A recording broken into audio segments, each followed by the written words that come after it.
Das Arbeitsplattenöl von Woca ist für die Behandlung und Pflege stark beanspruchter Holzoberflächen im Wohnbereich gedacht. Das Öl zieht in das Holz ein und sorgt für eine strapazierfähige Oberfläche. Bereits behandelte Oberflächen sollten Sie mit einem Schleifpapier Korn 180 schleifen.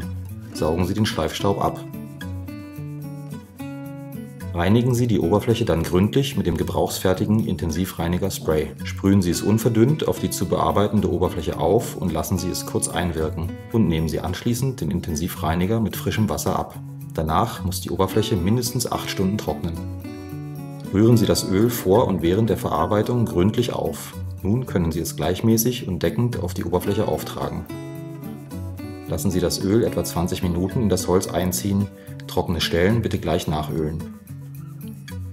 Nehmen Sie das überschüssige Öl dann mit einem Ölsaugtuch auf und reiben Sie die Oberfläche gründlich trocken.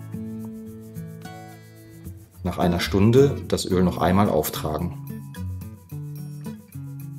Bei der letzten Behandlung mit Nassschleifpapier Korn 280 im nassen Öl schleifen und das überschüssige Öl gründlich mit einem Baumwolltuch abwischen.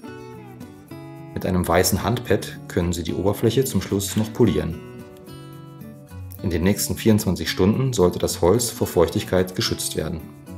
Wenn rohes oder geschliffenes Holz behandelt wird, können auch mehr als 2 Öldurchgänge nötig sein, bis die optimale Imprägnierung und somit die maximale Robustheit der Oberfläche erreicht ist.